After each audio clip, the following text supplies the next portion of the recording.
As I said, in my teaching, I just focus on the side fence of the racket to face there. So as you have this in mind, your racket will simply go on its own the right way back, but you're not going to focus on any wrist movement because we don't want to keep the wrist moving.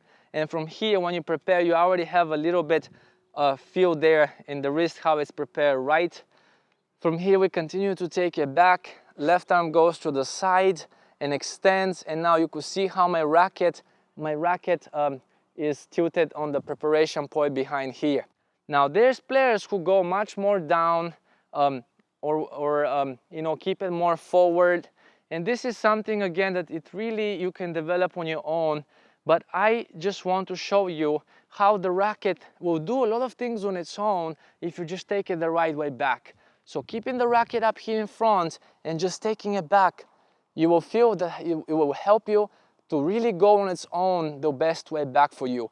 As you keep again in mind the fence on the side of the court and how the racket points there, and this is just an indicator or something to help you to really place the racket there.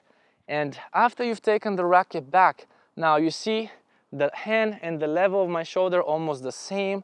Left arm is completely to the side.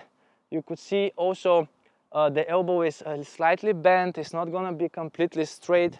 You don't wanna hyperextend it, but basically feeling it relaxed and taking the racket back. You don't wanna be too close here because you won't have enough freedom in your swing, and later it won't give you that nice acceleration.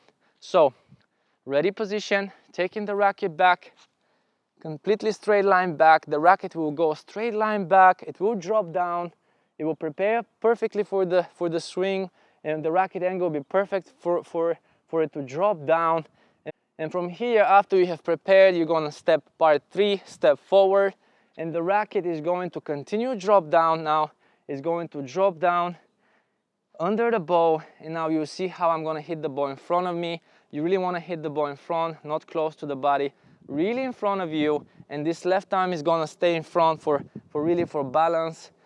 And from here, the racket has the right angle because of the way you're holding the grip. And from here, this is part number 4 where it ends. From here on is part number 5 where the racket is going to have the follow through and the finish. So hitting the ball, of course, this is going to involve the body and the hip and the legs and everything. I say that there's 3 sources of power. Is the legs, from the knees, the legs, hips and shoulders. All of these 3 things gonna go into the shot.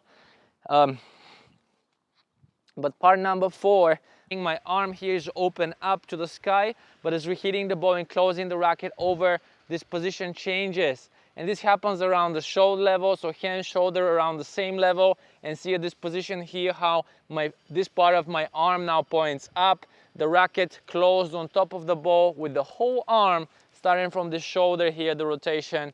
And now the racket has gone on the other side of the swing. You could see started from here. We're rotating on top, and from here around this level of the shoulder where it's the strongest, the racket continues all the way back to the side of the arm, on the side of your shoulder, on the side of the arm. And at this point, my body is straight, elbow is in front in a strong position here, and left arm is behind, racket face is down at the finish, pushing with the back foot, and just the basic of the forehand fundamentals.